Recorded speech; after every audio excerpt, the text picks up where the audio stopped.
The rain came down hard on Highway 95 that Tuesday afternoon.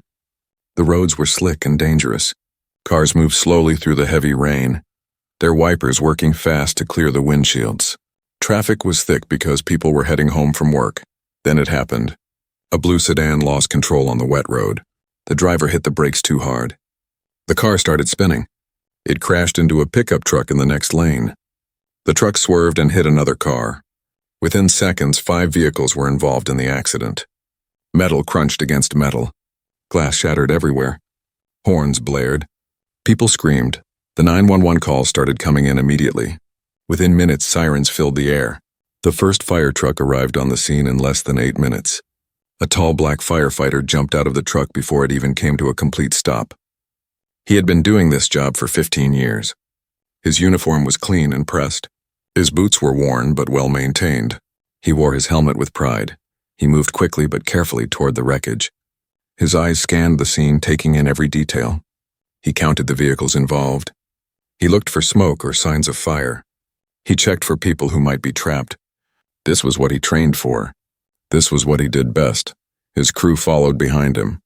They carried equipment and moved with purpose. Everyone knew their job. They had worked together for years. They trusted each other with their lives. The firefighter raised his hand and gave quick signals to his team. 2 crew members went to the blue sedan. 2 others headed toward the pickup truck. He moved toward the center of the accident to get a better view of everything. People were crying. Some were hurt and bleeding. Others were in shock, standing by their damaged cars in the rain. The firefighter's training kicked in. He began to assess who needed help first, who was hurt the worst, who could wait a few minutes. He was setting up a safety zone when he heard another siren approaching. A police car pulled up fast. The door opened and a white officer stepped out. He was in his late 40s with a thick build and a permanent frown on his face. Other officers in the department knew him well. He had a reputation. He was aggressive. He was rude. He thought he was in charge of everything and everyone. The officer walked toward the scene with heavy steps. His hand rested on his belt near his radio. He looked around at the firefighters working and his face showed disapproval. He didn't greet anyone. He didn't ask what they needed. He just started giving orders. "Clear this area now," the officer shouted. "I need everyone back 20 feet. Move those trucks. You're blocking my view." The firefighter turned to look at him. He stayed calm. He had dealt with difficult people before. "We're establishing a safe perimeter, officer. We need our trucks here for equipment access and to protect the scene from traffic." The officer's eyes narrowed. He walked closer to the firefighter. "I don't remember asking for your opinion. I gave you an order. Move the trucks." The firefighter took a slow breath. He kept his voice steady and professional. "Sir, we're following standard emergency protocols. Fire department establishes rescue operations. Police department handles traffic and witnesses. We work together." The officer's face turned red. He stepped even closer, invading the firefighter's personal space. "You need to learn your place. I'm in charge here. Not you, me, do you understand?" Other firefighters nearby stopped what they were doing. They could hear the conversation. They saw the tension building. Some of them started to move closer, ready to back up their colleague. The firefighter held up his hand slightly, signaling his crew to stay focused on the victims. He looked directly at the officer. "I understand you're doing your job. We're doing ours. People are hurt and need our help right now."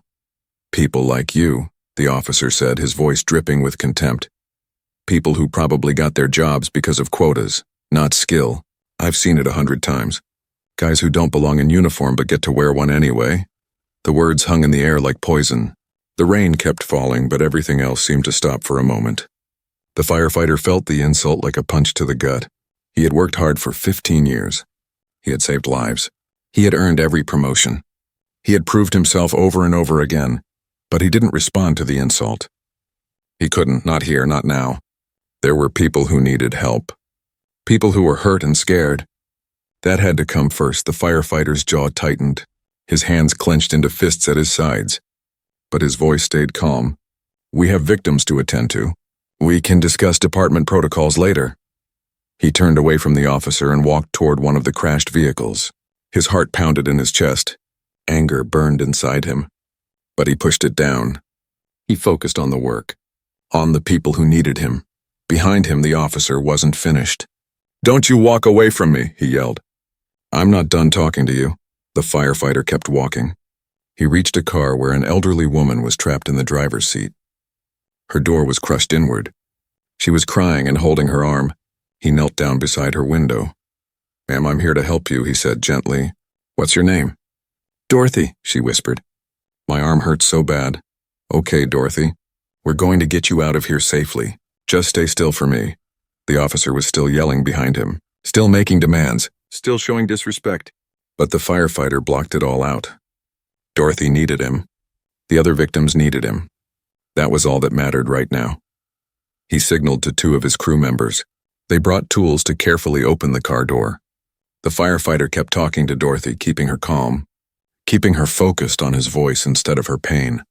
But even as he worked, even as he focused on saving lives, he could feel the officer's hatred burning into his back. He could hear the man's voice getting louder, more aggressive. This wasn't over. The firefighter knew that. This was just the beginning of something much worse. The firefighter and his crew worked carefully to free Dorothy from her crushed car.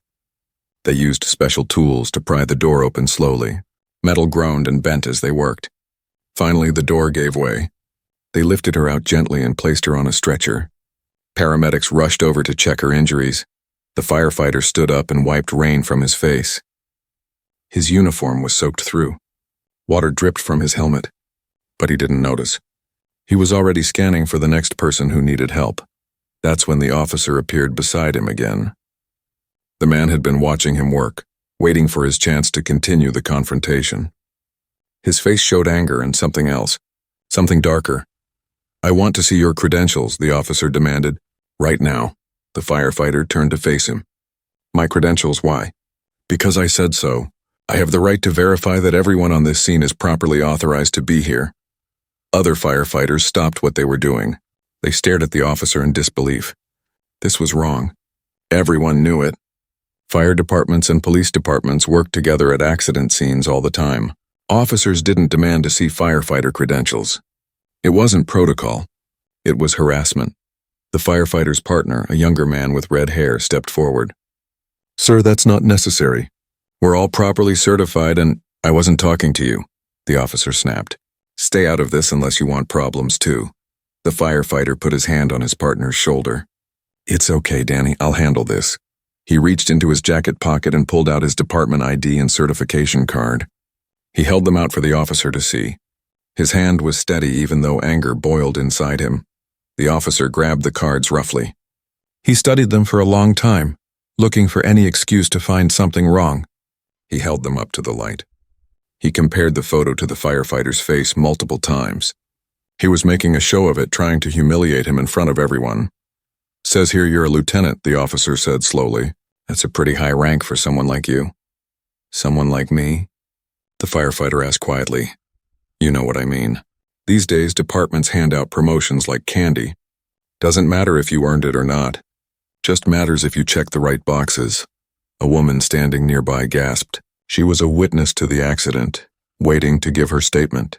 She couldn't believe what she was hearing. She pulled out her phone and started recording. Another firefighter, an older white man named Tom, walked over. He had worked with the lieutenant for 12 years. They had saved countless lives together. Tom's face was red with anger. "That's enough," Tom said firmly. "Lieutenant's credentials are valid and you know it. We have work to do here." The officer turned on Tom. "You defending him? Maybe you're part of the problem. Maybe you're one of those people who goes along to get along, doesn't want to rock the boat." "I'm defending a good firefighter who's trying to do his job," Tom said. "And you're interfering with emergency operations." The officer stepped closer to Tom, using his size to intimidate. "You want to file a complaint against me? Go ahead, see how far it gets you. I've got friends in high places. You firefighters think you're heroes, but you work for the city just like I do. And I can make life very difficult for people who disrespect me." The lieutenant moved between them. "Tom, check on the victims in the pickup truck." "I'll handle this." Tom hesitated. He didn't want to leave his friend alone with this officer, but he saw the look in the lieutenant's eyes. The lieutenant was asking him to trust him, to let him handle this his own way. "Okay," Tom said quietly, "but I'm right over there if you need me." Tom walked away, but he kept looking back over his shoulder. Other crew members were watching too. They had all heard the officer's words. They had all seen the disrespect. They were angry. They wanted to say something. But they followed their lieutenant's lead and focused on the victims. The officer handed the credentials back to the firefighter. These better be real. I'm going to verify them with your department. If there's anything wrong, anything at all, I'll make sure you're finished. You do what you need to do, the firefighter said calmly. Now if you'll excuse me, I have people to help. He started to walk away again, but the officer grabbed his arm. It wasn't a gentle touch. It was aggressive. It was meant to control and dominate. Don't you dare walk away from me again, the officer hissed. His breath smelled like coffee. His eyes were filled with hate. I could arrest you right now for insubordination. The firefighter looked down at the hand gripping his arm. Then he looked up at the officer's face. When he spoke, his voice was quiet but firm. Take your hand off me, now. For a moment, they stood there frozen. The rain poured down on both of them. Around them, people watched. Some were shocked. Others were scared. A few were recording on their phones. Finally, the officer let go. But he didn't step back. You think you're tough? You think that uniform makes you somebody? Let me tell you something. I've been doing this job for 22 years. I've seen guys like you come and go. You don't scare me. You don't impress me, and you definitely don't tell me what to do. I'm not trying to do any of those things, the firefighter replied. I'm trying to save lives. That's my job. That's what I'm here for. If you can't respect that, at least don't get in the way of it. The officer's face twisted with rage. You want to talk about respect? You people demand respect, but you don't give it. You walk around with attitudes thinking the world owes you something. Well, it doesn't. You earn what you get. And from what I've seen, you haven't earned anything. The words cut deep. Each one was designed to hurt, to diminish, to dehumanize. The firefighter had faced racism before in his career. He had dealt with people who questioned his abilities because of the color of his skin. But this was different. This was blatant. This was in front of his crew, in front of victims, in front of everyone. His hands shook slightly. He clenched them into fists to stop the shaking. He wanted to respond. He wanted to defend himself. He wanted to tell this officer exactly what he thought of him. But he couldn't. If he lost his temper, if he said what he was really thinking, it would only make things worse. The officer wanted him to react. He was trying to provoke him, trying to get him to do something that would give him an excuse. I need to get back to work, the firefighter said. His voice was tight with controlled emotion. We're not done here, the officer said. I'm going to file a complaint with your chief. I'm going to tell him how you were insubordinate, how you refused to follow my orders, how you created chaos at this scene. We'll see how long you keep that lieutenant badge. The firefighter didn't answer. He simply turned and walked toward another crashed vehicle. His back was straight. His head was up. He wouldn't give this officer the satisfaction of seeing him broken, but inside, he was hurting. Inside, the words echoed in his mind. The injustice of it all burned in his chest. He had done nothing wrong. He had followed protocol. He had been professional. And yet he was being treated like a criminal, like he didn't belong, like he wasn't good enough. Behind him, the officer stood in the rain, watching him walk away. A small smile played at the corners of the officer's mouth. He thought he had won. He thought he had put this firefighter in his place. But the day was far from over, and neither of them knew how dramatically things were about to change. The firefighter moved to the next vehicle, trying to push the officer's words out of his mind. Focus on the work, he told himself. Focus on helping people. That's what matters. He approached a silver minivan that had been hit on the passenger side. The windows were cracked but not completely shattered. He could see a man inside, conscious and moving. Sir, are you hurt? He called through the window. The man nodded. My shoulder. I think it's broken. And my wife, she hit her head. She's in the back seat with the kids. The firefighter signaled for help. 2 crew members came running with equipment. They began working to safely open the doors and assess everyone's injuries. The firefighter checked on the children first. 2 little girls, maybe 7 and 9 years old. They were scared and crying but didn't appear seriously hurt. Their mother was unconscious but breathing. They needed to work fast. As he coordinated the extraction, something caught his attention. A smell, faint but unmistakable. Gasoline. His body went on alert immediately. He had been fighting fires long enough to know that smell meant danger. He stepped back from the minivan and scanned the area. His trained eyes moved methodically across the accident scene. Then he saw it. One of the vehicles, a red SUV that had been hit in the initial collision, had damage to its undercarriage. Fluid was leaking from underneath it, pooling on the wet pavement. The rain was washing some of it away, but more kept coming. He moved closer to get a better look, being careful not to step in the liquid. It was definitely fuel. A lot of it. The tank must have been punctured in the crash. The pool was growing larger by the second, spreading across the road and running downhill toward the other vehicles. His heart rate increased. This was bad. Very bad. Gasoline and accident scenes were a deadly combination. Hot engines, electrical sparks, even a cigarette could ignite the fuel. And with this much of it on the ground, one spark could create an explosion that would kill everyone nearby. He grabbed his radio. "Command, this is Lieutenant. We have a major fuel leak from Vehicle 4, the red SUV. Large pool forming and spreading. Requesting foam unit immediately. We need to evacuate the area." The dispatcher's voice came back quickly. "Copy that, Lieutenant. Foam unit is 10 minutes out. Proceed with evacuation." 10 minutes. It sounded like nothing, but on an emergency scene, 10 minutes was an eternity. Anything could happen in 10 minutes. He turned to his crew members who were still working on the minivan. "Danny, Tom, we need to speed this up. Fuel leak. We need to get these people out now and move everyone back." They understood immediately. Their movements became faster but still careful. You couldn't rush certain things even in an emergency. If they moved an injured person wrong, they could make injuries worse or even kill them. The firefighter ran toward the other crews working on different vehicles. "Fuel leak," he shouted. "Everyone needs to pull back. Get the victims clear and evacuate the area." Firefighters began moving faster. They helped people away from the crashed cars. They created a wider safety zone. Some civilians who had been standing nearby watching started to realize something was wrong. They began backing away too. The officer saw all the movement. He saw people starting to leave the area. And he didn't like it one bit. He strode toward the firefighter, his face showing anger. "What do you think you're doing?" the officer demanded. "You can't just evacuate the scene. I have witnesses I need to interview. I have evidence to collect." The firefighter was helping an elderly man walk away from the accident. He didn't stop. "We have a fuel leak. Major hazard. Everyone needs to clear the area." "I'll decide when people need to clear the area," the officer snapped. "I'm the one in charge here." The firefighter got the elderly man to a safe distance and handed him off to a paramedic. Then he turned to face the officer. "This isn't about who's in charge. This is about safety. There's gasoline all over the road. One spark and this whole scene could go up." "I don't see any fire," the officer said stubbornly. "You're overreacting." Creating panic for no reason. Probably trying to look like a hero after our earlier conversation. The firefighter couldn't believe what he was hearing. "This isn't about ego. This is about keeping people alive. We need to evacuate now." "No," the officer said firmly. He raised his voice so everyone could hear him. "Everyone stay where you are. Do not leave the scene.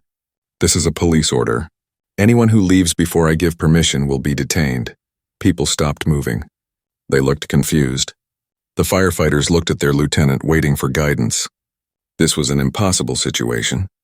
They had a legitimate safety threat, but the police officer was ordering people to stay in danger. The firefighter stepped closer to the officer and lowered his voice, trying to reason with him. "Please, I know we've had our issues today, but this isn't about that. There are lives at stake. Children are here. If something ignites that fuel, people will die. We can sort out everything else later. Right now we need to evacuate." The officer's eyes were cold. "What you need to do is follow orders, my orders. I'm not going to let you undermine my authority again. Everyone stays put. That's final." A woman nearby was listening. She had heard the firefighter mention fuel and fire. She looked scared. "Officer, if he says there's danger, shouldn't we listen?" "I have my daughter with me. I don't want her to get hurt." "Ma'am, I'm a trained law enforcement professional," the officer said in a condescending tone. "I think I know how to assess danger. Your daughter is fine. Everyone is fine. This firefighter is just being dramatic." The firefighter's radio crackled. It was one of his crew members. "Lieutenant, the fuel pool is spreading faster. It's reaching the hot engines now. We're seeing steam coming from contact points. Highly volatile situation." The firefighter's stomach dropped. Steam meant the fuel was reaching hot surfaces. That raised the risk of ignition exponentially. They were running out of time. He looked at the officer one more time. "I'm evacuating these people. You can arrest me later if you want, but I won't stand here and watch them die because of pride. If you give that order, I'll have you arrested right now," the officer threatened, "and I'll make sure you lose your job. I'll make sure you never work in emergency services again." The firefighter was about to respond when he heard it, a sound that made his blood run cold, a soft whoosh like wind through trees. But he knew what it really was. Vapor ignition. The gasoline fumes had found an ignition source. He spun around and saw a small flame no bigger than a candle, dancing on the surface of the fuel pool near one of the vehicles. It was small now, but it wouldn't stay that way. Fire and gasoline didn't stay small. They grew. Fast. "Everybody run," the firefighter shouted at the top of his lungs. "Move now." The officer started to say something, but his words were cut off by an explosion. The small flame had reached the main pool of gasoline. The fuel ignited in a massive fireball that shot up into the rainy sky. The heat was instant and intense. The shockwave knocked several people off their feet. The red SUV where the leak started was engulfed in flames within seconds. The fire spread across the ground, following the trail of spilled gasoline. People screamed and ran in all directions. Parents grabbed their children. Some people fell in their panic to escape. The firefighter's training took over. He ran toward the civilians who were closest to the fire, helping them get up, pushing them toward safety. His crew was doing the same, forming a human wall between the fire and the victims. The officer stood frozen for a moment, shocked by what had happened.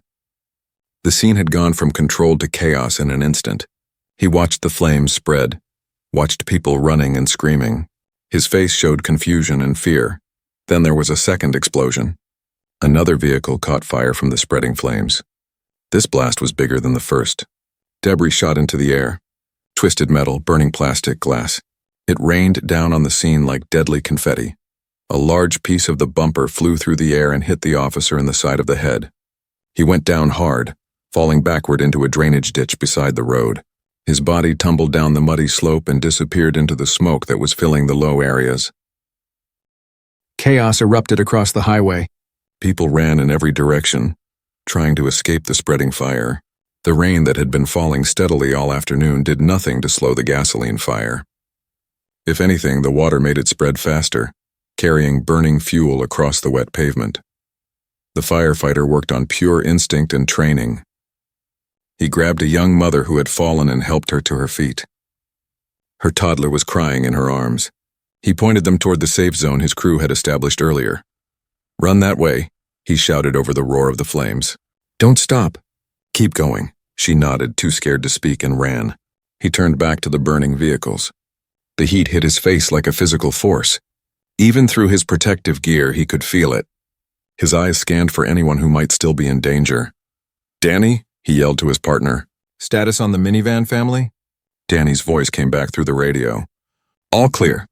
Got Mom and the 2 kids out. They're with the paramedics." "Good. Tom, what about the pickup truck?" "Driver's out. He's okay. Passenger had to be cut free, but we got him. He's stable." The firefighter did a quick count in his head. He mentally reviewed each vehicle, each victim they had identified. Everyone was accounted for. Everyone was clear of the immediate danger zone. His crew had done their job perfectly despite all the chaos. The foam unit arrived, sirens blaring. Firefighters jumped out and began setting up equipment to spray special foam that would smother the gasoline fire. It would take time, but they would get it under control. The scene was dangerous but manageable now. He took a breath, feeling the adrenaline still pumping through his body. They had done it. Despite everything, despite the confrontation with the officer, despite the unexpected explosion, they had saved everyone. Then he remembered the officer. Where was he? He looked around the scene. Police cars were there. Other officers had arrived to help with crowd control. But he didn't see the officer who had been harassing him, the one who had refused to evacuate the scene, the one who had been standing right there when the second explosion happened. "Has anyone seen the police officer who was here earlier?" he asked his crew. "The one in charge of the scene?" Several firefighters shook their heads. One pointed vaguely toward the ditches beside the highway. "I think he was over there when the explosion happened. Haven't seen him since. The firefighters' training told him to do a sweep of the area. Even though everyone from the vehicle accident was safe, The explosions could have hurt the first responders who were working. He had to make sure no one had been injured or trapped. He moved toward the edge of the highway where thick smoke rolled across the ground. The ditch beside the road was deep, maybe 6 feet down. It was filled with water from all the rain. Twisted metal and debris had been blown down there by the explosions. He walked along the edge, looking down into the smoke. "Anyone down there?" he called out. "Call out if you can hear me." At first there was nothing, just the sound of the fire, the rain, and the organized chaos of the rescue scene behind him. Then he heard something, a groan. Faint but unmistakable. Someone was down there. He moved to where he thought the sound came from and peered into the ditch. The smoke was thick here, making it hard to see. He grabbed his flashlight and pointed it down. The beam cut through the smoke, and that's when he saw him. The officer was lying at the bottom of the ditch, half in the muddy water. There was blood on the side of his head. His uniform was torn and dirty. He was moving slightly, trying to sit up but not succeeding. He looked dazed and confused. The firefighter's mind raced. This was the man who had insulted him, who had questioned his abilities and his worth, who had made racist comments in front of everyone, who had threatened his career and his reputation. This man had treated him like he was nothing, like he didn't deserve respect or dignity, and now that man needed help. He was injured and alone in a ditch while fire spread above him. In a few minutes, the flames might reach this area. The smoke was already getting thicker. The officer couldn't save himself.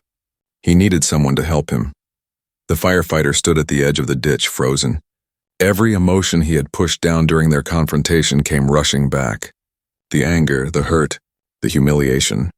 This officer had tried to destroy him professionally and personally, had tried to make him feel small and worthless. From behind him, he heard Tom's voice. "Lieutenant, we need you over here. Got a question about the foam application." "Be right there," he called back, not taking his eyes off the officer in the ditch. The officer's eyes opened and focused. Through his confusion and pain, recognition dawned on his face. He saw who was standing above him. For a moment, their eyes met. The officer's face showed fear, not just fear of his injuries or the danger around him, fear of who had found him. The officer tried to speak but only managed a weak cough. Smoke was filling his lungs. He tried to move, to climb out of the ditch on his own, but his body wouldn't cooperate. His leg was twisted at a wrong angle, probably broken. Blood ran down his face from a gash on his forehead. The firefighter knew what he should do. His training was clear. You save everyone. It doesn't matter who they are or what they've done. You save them because that's the job. That's the oath. That's what being a firefighter means. But knowing what you should do and actually doing it are two different things. Standing there, looking down at the man who had hurt him so deeply, he struggled with himself. Part of him wanted to turn around and walk away. Let someone else find him. Let someone else save him. This officer had made it clear he didn't respect firefighters. Didn't respect him. Why should he risk anything for this man? Behind him, the foam units were making progress on the fire. But new dangers were developing. The flames had reached another vehicle. There was a loud pop as tires exploded from the heat. Burning debris continued to fall from the sky. The wind was shifting, pushing smoke and flames in new directions, including toward the ditch where the officer lay helpless. The firefighter saw the fire spreading. He calculated in his head, maybe 3 minutes before the flames reached this area. Maybe 4 if they were lucky. Not much time. If he was going to do something, he had to decide now. The officer was watching him, waiting. He couldn't speak, but his eyes were pleading. Despite everything he had said, despite all his hate and prejudice, he didn't want to die. He was just a man, hurt and scared, hoping someone would help him. The firefighter's hands clenched and unclenched at his sides. His jaw was tight. His breathing was hard and fast. This was the hardest decision of his life. Harder than any fire he had fought. Harder than any rescue he had performed. He thought about his father, who had been a firefighter before him. His father had always told him that the job wasn't about being a hero. It was about doing what was right even when it was hard, especially when it was hard. He thought about why he had become a firefighter in the first place. Not for glory or recognition, but because he wanted to help people, to save lives, to make a difference. Those reasons didn't change based on who needed saving. He thought about who he wanted to be. What kind of man? What kind of firefighter? He could be the kind of person who let hate and hurt control his actions. Or he could be the kind of person who rose above it, who did the right thing even when every instinct screamed at him to walk away. The flames were getting closer. Black smoke rolled down into the ditch. The officer started coughing harder. His eyes were desperate now. Time was running out. The firefighter closed his eyes for just a second. He took one deep breath. When he opened his eyes again, his decision was made. He didn't like this officer. He might never forgive him for what he said. But he wouldn't let him die. Not today. Not on his watch. He keyed his radio. "This is Lieutenant. I have an injured officer in the drainage ditch, south side of the scene. I'm going in for extraction. Need medical standing by." Without waiting for a response, he began climbing down into the ditch. The firefighter's boots hit the muddy bottom of the ditch with a splash. The water was deeper than it looked from above, coming up to his ankles. The ground was slippery and unstable. One wrong step could mean a twisted ankle or worse. The smoke was much thicker down here. It settled into the low areas like a poisonous fog. He could barely see 3 feet in front of him. The heat from the fires above radiated down, making the air hard to breathe even through his protective gear. He moved carefully toward where the officer lay. Each step was calculated. Debris from the explosions was everywhere. Sharp metal, broken glass, pieces of burning plastic. The ditch had become a trap, collecting all the dangerous materials blown from the highway above. "Officer," he called out, "I'm coming to help you. Don't try to move." The officer's response was a weak cough. He was struggling to breathe. The smoke was getting to him. The firefighter moved faster, ignoring the voice in his head that questioned what he was doing, ignoring the memory of every insult this man had thrown at him. He reached the officer's side and knelt down in the muddy water. Up close, the injuries looked worse. The gash on his head was deep and bleeding heavily. His left leg was definitely broken, bent at an unnatural angle below the knee. His uniform was torn and burned in places. He had cuts and scrapes all over his exposed skin, but the worst part was his breathing. It was shallow and labored. He was going into shock. Between the trauma of his injuries and the smoke filling his lungs, his body was shutting down. They didn't have much time. The firefighter did a quick assessment, his hands moving with practiced efficiency. He checked for neck and spine injuries. He looked for signs of internal bleeding. He evaluated whether the officer could be moved or if moving him would cause more damage. The officer's eyes focused on him. Through the pain and confusion, recognition was there. He knew who was helping him. The firefighter could see questions in those eyes. "Why? Why are you helping me after what I said? After how I treated you? You're going to be okay," the firefighter said, more out of habit than conviction. He wasn't sure if that was true. The officer's condition was serious. "I need to get you out of here. The fire is spreading. Do you understand?" The officer managed a small nod. Then with great effort he whispered something. The firefighter had to lean close to hear it over the roar of the flames above. "Why? That one word. That one question." The firefighter paused. He looked at this man's face. This man who had called him names, who had questioned his worth, who had tried to humiliate him. And he asked himself the same question. Why was he doing this? "Because it's my job," he said simply. "And because it's right." He didn't say more. There wasn't time for speeches or explanations. He needed to focus on getting them both out of here alive. He reached for his radio to update his crew on his status. That's when he heard it. A groaning sound from above. Metal stressed beyond its limits. He looked up just in time to see part of a car's frame, weakened by fire and explosions, breaking free from one of the vehicles on the highway. It fell, tumbling end over end, heading straight for the ditch. The firefighter reacted on instinct.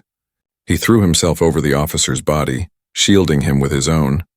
The metal crashed into the ditch 3 feet away, sending up a spray of water and mud. Smaller pieces of debris rained down on them. Something hit the firefighter's back hard enough to knock the wind from his lungs. He stayed there, protecting the officer, until the debris stopped falling. His back ached where he'd been hit, but he couldn't worry about that now. He pushed himself up slowly, checking to make sure the officer hadn't been hurt worse by the falling metal. "You okay?" he asked. The officer stared at him with wide eyes. He had just watched this firefighter, this man he had treated so terribly, literally shield him with his own body, put himself in danger to keep him safe. The officer's eyes filled with tears, though whether from pain or emotion the firefighter couldn't tell. Above them, the situation was getting worse. The firefighter could hear his crew working frantically with the foam units. But the fire was stubborn. More explosions popped in the distance as gas tanks ruptured. The wind was definitely shifting, pushing flames toward their position. He looked at the officer's broken leg. Moving him was going to hurt. A lot, but there was no choice. Every second they stayed here, the danger increased. He had to get the officer out now, broken leg or not. "This is going to hurt," he warned. "I'm sorry, but I have to move you." He positioned himself behind the officer, getting his arms under the man's shoulders. He would drag him backward up the slope of the ditch. It wasn't the ideal extraction method, but it was the fastest and safest given the circumstances. "On 3, he said. 1, 2, 3, he lifted and pulled. The officer screamed in pain as his broken leg dragged through the mud. The sound cut through the air, sharp and agonizing, but the firefighter kept going. He couldn't stop. Stopping meant dying for both of them. The slope was steep and slippery. For every 2 feet he climbed, they slid back 1. His muscles burned with effort. His boots struggled to find purchase in the mud. The officer was a big man, easily 220 pounds. Dead weight was always harder to move than a person who could help themselves. Sweat poured down the firefighter's face, mixing with the rain that was still falling. His breath came in hard gasps. His arms felt like they were on fire, but he kept climbing, kept pulling, kept moving toward the top of the ditch. Halfway up, his boot slipped on a patch of wet leaves. He went down to one knee, almost losing his grip on the officer. For a terrifying moment, he thought they would both slide back down to the bottom. He dug his other boot into the mud and held on with everything he had. "Come on," he said through gritted teeth. He wasn't sure if he was talking to himself or to the officer, or to the universe in general. "Come on." He found his footing again and continued climbing. Behind and below them, flames had reached the ditch. Fire raced along a trail of spilled gasoline, following them up the slope. They could both feel the heat increasing. The smoke got thicker, making it almost impossible to see or breathe. The firefighter's vision started to blur. His lungs burned. His body screamed at him to stop, to rest, to give up. But he refused. He had made his choice. He was getting this officer out alive, or they would both die trying. His radio crackled. Tom's voice came through, urgent and worried. "Lieutenant, where are you?" "The fire's spreading to the south side. You need to get clear." He couldn't answer. He needed all his strength and breath for climbing. He focused on moving 1 foot at a time. Pull step, a rhythm that blocked out everything else. The pain, the smoke, the fear. Just keep moving. The officer had passed out from the pain. His body was completely limp now, which somehow made him feel even heavier. The firefighter adjusted his grip and kept going, 15 feet to the top. Then 10, then 5. He could see the edge of the highway above them, could see the gray sky through the smoke. Almost there, almost safe.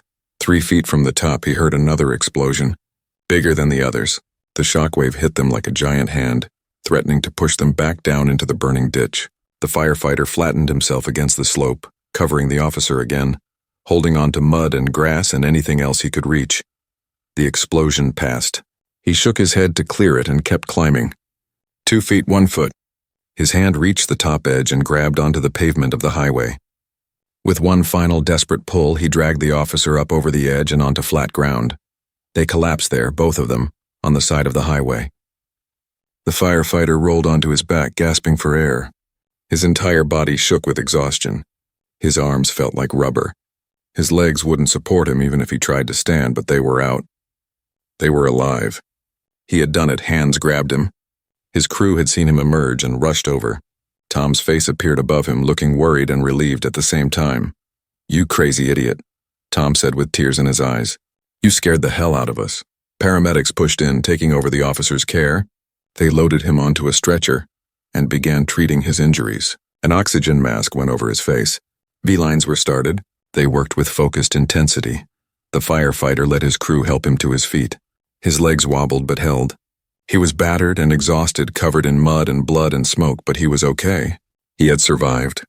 They both had. He watched as the paramedics loaded the officer into an ambulance. Just before they closed the doors, the officer's eyes opened. He looked directly at the firefighter. Their eyes met one last time. The officer lifted his hand slightly, maybe trying to wave, maybe trying to say thank you, or maybe just acknowledging what had happened. The firefighter nodded once. Then the ambulance doors closed and the vehicle pulled away, sirens wailing. He stood there in the rain watching it go, still processing what he had just done. The choice he had made. The man he had chosen to be. The scene had been chaos when the explosion started, but now it was organized and controlled. The foam units had finally contained the fire. White foam covered the highway like strange snow. The flames were dying down. The immediate danger had passed. The firefighter sat on the back bumper of his fire truck, letting the paramedics check him over. They cleaned cuts he didn't remember getting. They checked his vitals and listened to his lungs for smoke damage. They wrapped his ribs where debris had hit him during the rescue.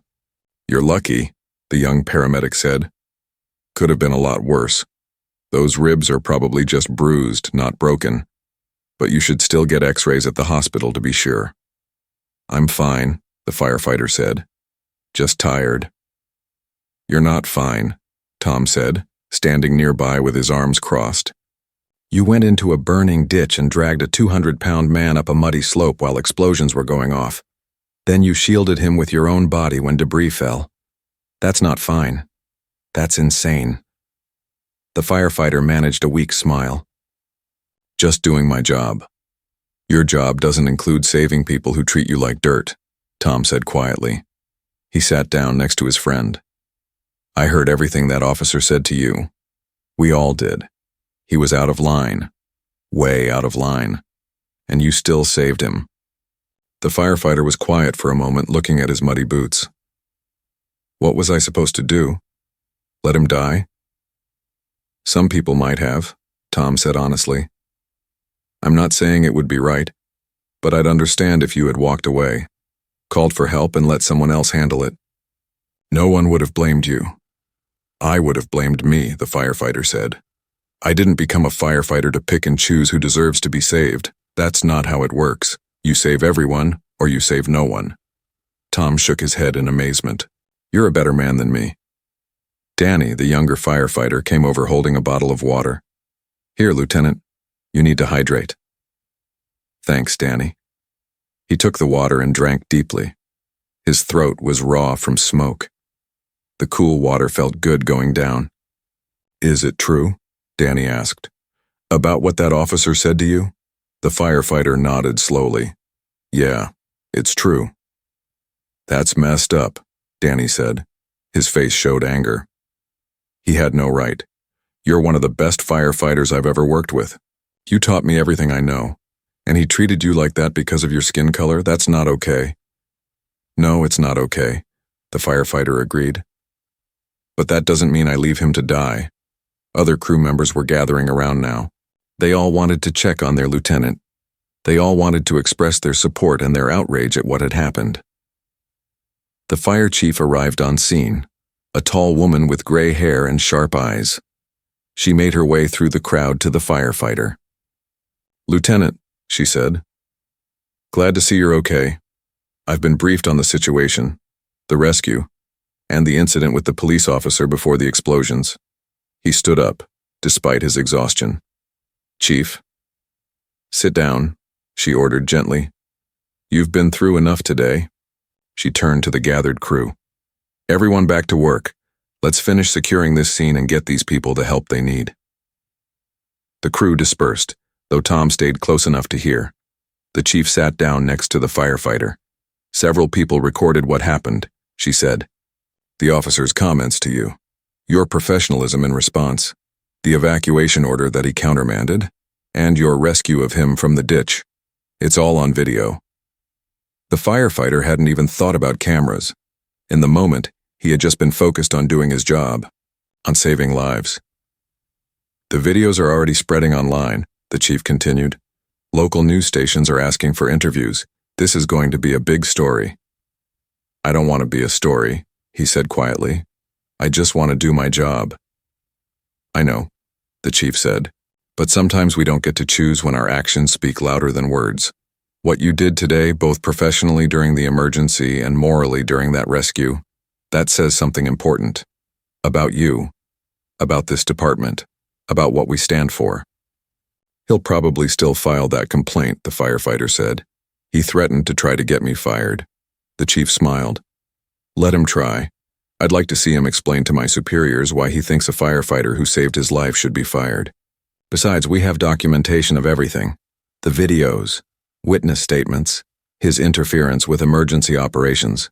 He's the one who should be worried about his career, not you. A police captain approached them. He was an older black man with kind eyes. Excuse me, Chief, I'm Captain Williams from the precinct. I need to speak with your lieutenant if he's up to it. The chief looked at the firefighter, who nodded. She stood up and gave him a supportive pat on the shoulder before walking away to oversee the scene cleanup. Captain Williams sat down with a heavy sigh. First, let me say thank you for saving Officer Mitchell. Whatever else happened today, you saved a life. That matters. Just doing my job, sir. I know what he said to you, the captain said. His voice was tired and sad. I've already spoken to witnesses and I've known Mitchell for years. This isn't the first time there have been complaints about his behavior, but it's the first time there's been this much documentation. The firefighter listened but didn't respond. I want you to know that the department will be conducting a full investigation, the captain continued. His comments were inappropriate and racist. His interference with your emergency operations endangered lives. There will be consequences. I don't want to ruin his life, the firefighter said. I just want him to treat people with respect. Captain Williams looked at him with something like amazement. You save his life? And you're worried about ruining it? You're a remarkable person. I'm just trying to be a good firefighter and a good person. The captain stood up and offered his hand. The firefighter shook it. If you need anything at all, you call me directly. And when you're ready, we'll need a formal statement about what happened. But that can wait until you've rested. As the captain walked away, the firefighter finally allowed himself to feel the weight of everything that had happened. The confrontation, the explosion, the rescue. All of it crashed down on him at once. His hand started to shake. Tom saw it and sat down next to him again. He didn't say anything. He just sat there, a quiet presence of support. Danny came back with a warm blanket and put it around the firefighter's shoulders. The sun was starting to set now. The rain had finally stopped. The accident scene was nearly cleared. Tow trucks were loading the damaged vehicles. The last of the victims had been transported to hospitals. The fire was completely out, leaving only foam and the smell of smoke. The firefighter looked at his crew, his family, these people who had his back no matter what, who respected him for his skills and his character, not judged him by his skin, who stood with him even when things got difficult. Thank you, he said quietly, all of you, for having my back today. Always, Tom said. That's what family does. The firefighter stood up slowly, testing his battered body. Everything hurt, but he could move. He could function. He was okay. He walked to the edge of the highway and looked at the ditch where he had made his choice, where he had decided what kind of man he wanted to be. The smoke had cleared now. He could see all the way to the bottom. He could see the path he had taken, dragging the officer up through the mud and danger. He thought about that moment when he had stood at the top looking down, debating what to do. He had chosen compassion over anger, duty over revenge, life over death. And he knew, standing there in the fading light, that he would make the same choice again. Not because the officer deserved it, but because he, the firefighter, deserved to be the kind of person who did the right thing even when it was hard, especially when it was hard. His radio crackled. The dispatcher's voice came through. Engine 47, we have a report of a structure fire on Maple Street. Are you available to respond? The firefighter looked at his crew. They were tired. They were dirty. They had been through trauma and danger, but they were firefighters, and there was someone who needed help. This is Engine 47, he said into his radio. We're available, en route. His crew moved without hesitation. They packed up their gear. They climbed into the truck. They prepared to go save more lives. Because that's what they did. That's who they were. As the fire truck pulled away from the scene, lights flashing and sirens wailing, the firefighter looked back one last time at the highway where everything had happened, where he had been insulted and threatened, where he had made an impossible choice, where he had proven to himself and everyone else what it meant to be a firefighter, not just someone who fought fires, but someone who fought for what was right, someone who chose to be better than the hate directed at him, someone who understood that the uniform he wore wasn't just about the job. It was about honor and integrity, and doing the right thing even when no one would blame you for walking away. He faced forward as they drove toward the next emergency, toward the next person who needed saving, toward the next chance to be the kind of person his father had taught him to be, the kind of person he had proven today that he was, a hero, not because he rescued someone from a burning ditch, but because he rescued his own soul from the poison of hatred and proved that compassion was stronger than prejudice. That duty was more important than pride, that doing the right thing mattered more than anything else. The fire truck disappeared into the evening, its lights fading into the distance, carrying a crew of heroes toward whatever came next. 3 days passed since the accident on Highway 95. The story had spread faster than anyone expected. The videos went viral on social media. News stations ran segments about it. Newspapers wrote articles. Everyone wanted to talk about the firefighter who saved the racist cop who had insulted him. The firefighter tried to ignore it all. He went to work every day like normal. He responded to calls. He trained with his crew. He did his job. But it was hard to escape. People recognized him in grocery stores. Strangers wanted to shake his hand. Reporters waited outside the fire station hoping for an interview. The fire chief had given the entire crew a few days of mandatory rest after the incident. When they returned to work, there was a stack of letters waiting. Letters from all over the country. Some thanked him for his heroism. Others shared their own stories of facing discrimination but choosing to rise above it. A few were from children who said he inspired them to become firefighters. He read every single one. They made him uncomfortable and proud at the same time. He didn't feel like a hero. He just felt like a firefighter who did his job. But if his actions meant something to other people, if they helped someone else choose compassion over hate, then maybe all the attention was worth it. On the 4th day, the fire chief called him into her office. "You have a visitor," she said. "He's waiting in the conference room." The firefighter's stomach tightened. He had a feeling he knew who it was. "Officer Mitchell?" The chief nodded. "He's out of the hospital. He asked to speak with you.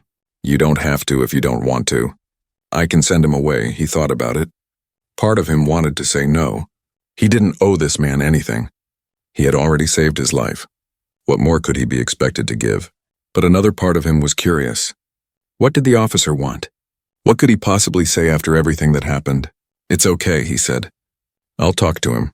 The chief squeezed his shoulder supportively as he walked past her. He made his way down the hall to the conference room. Through the window in the door, he could see Officer Mitchell sitting at the table. The man's head was bandaged. He wore a cast on his left leg. His face was bruised and swollen. He looked smaller somehow, less imposing than he had on the highway. The firefighter took a deep breath and opened the door. The officer looked up. When their eyes met, the officer's face showed shame and something else. Gratitude mixed with confusion. "Thank you for seeing me," the officer said quietly. His voice was hoarse, maybe from the smoke or maybe from emotion. "I wasn't sure you would." The firefighter closed the door and sat down across the table. He didn't say anything. He just waited. The officer struggled to find words. His hands twisted together nervously on the table. "I don't know where to start.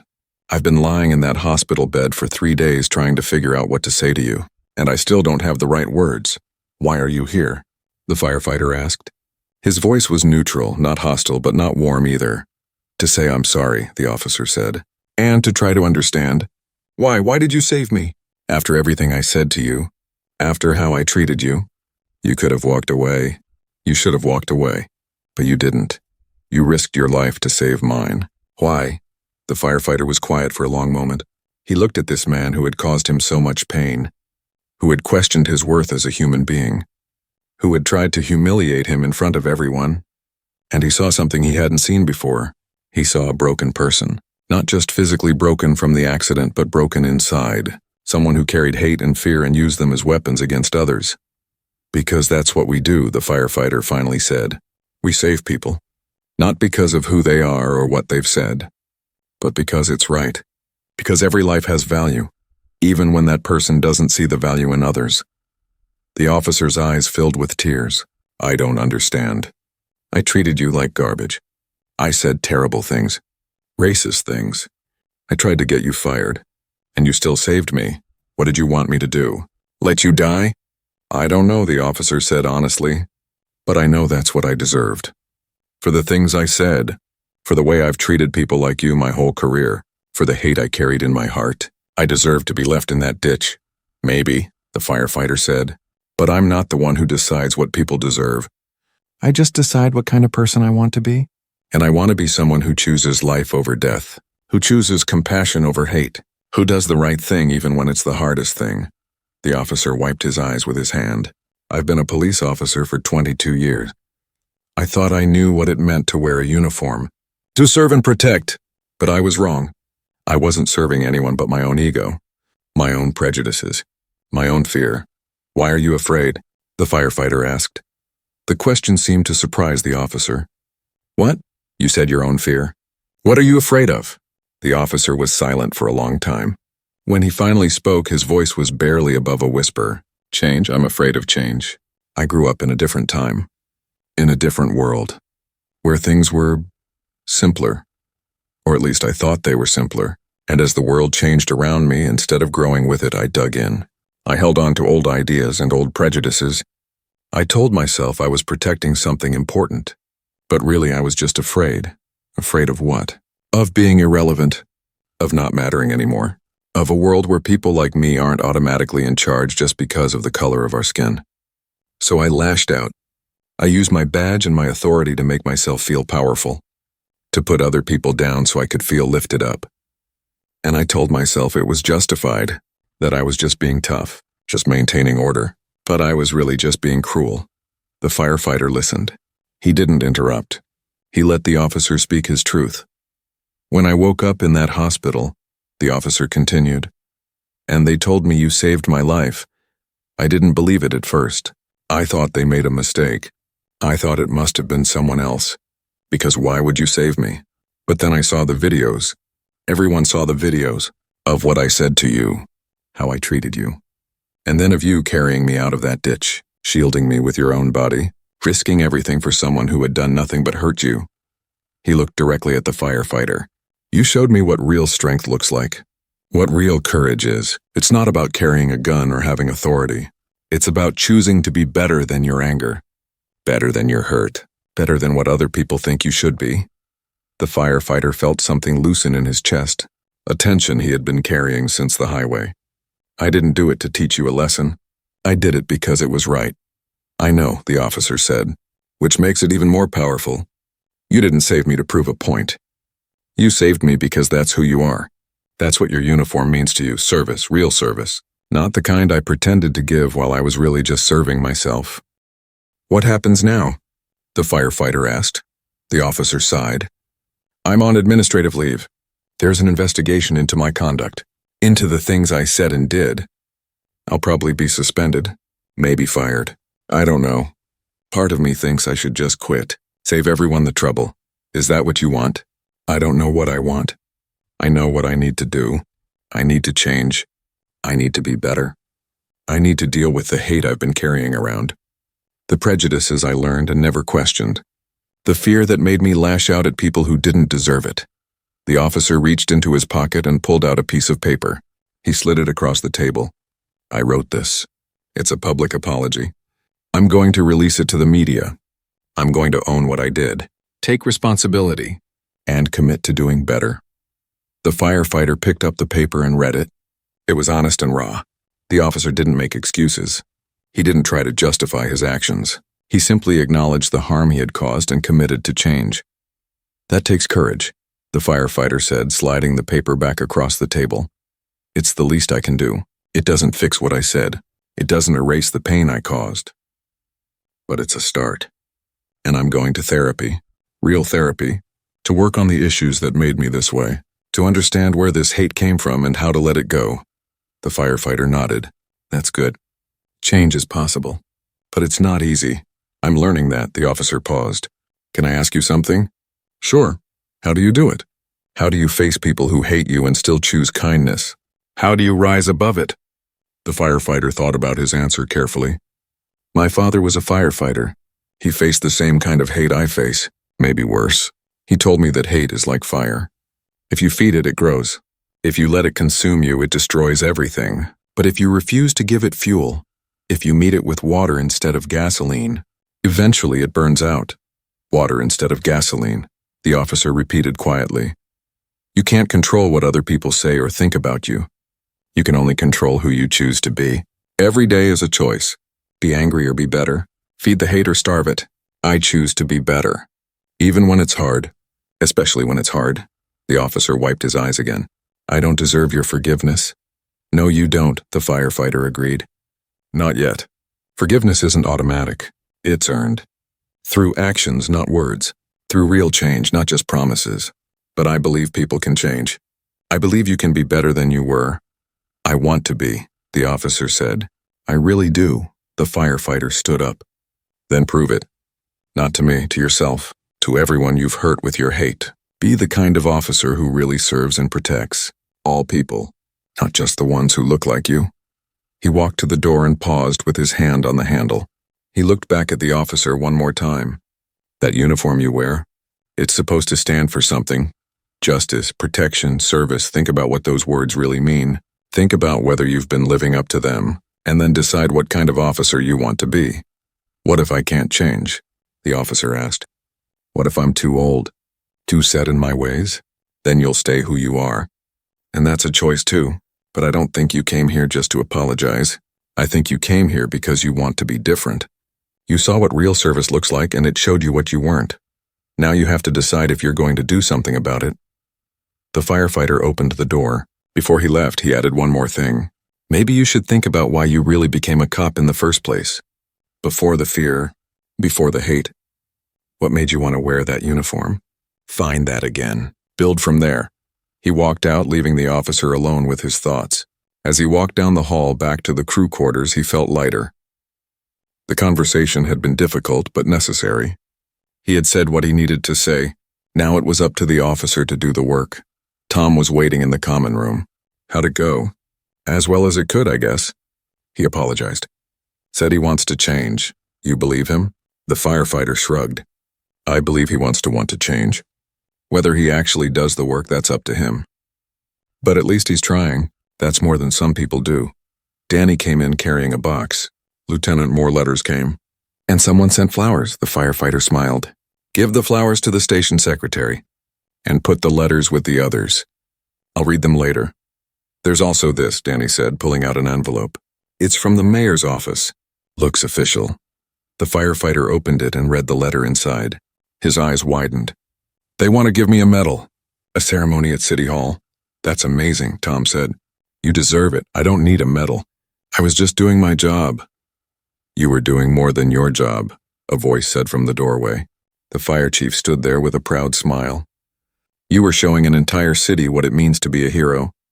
Not just in action, but in character. Accept the medal. Let people celebrate what you did.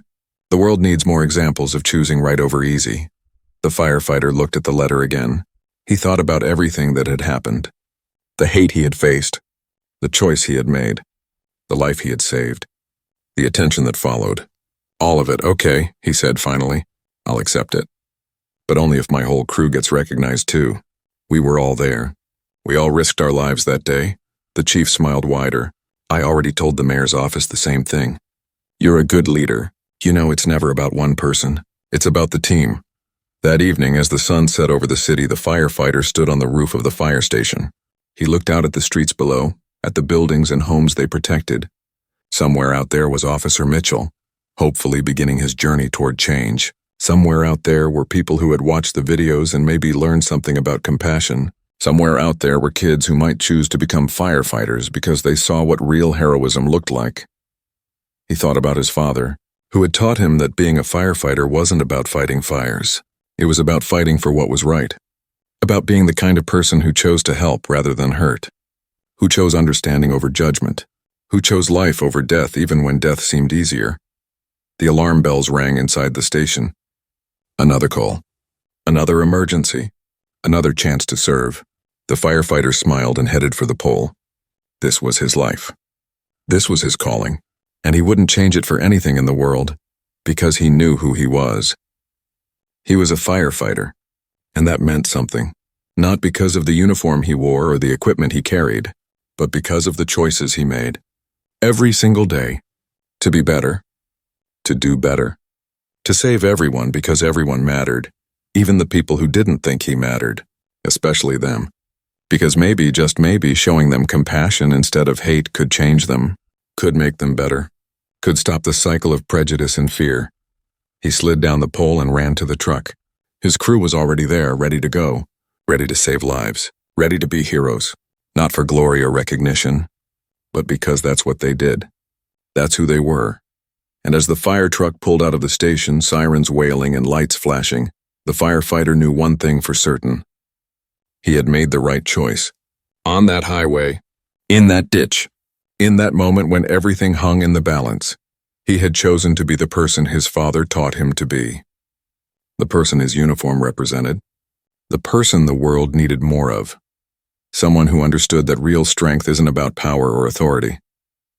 It's about character. It's about choosing right over easy, compassion over anger, life over death, always, no matter what.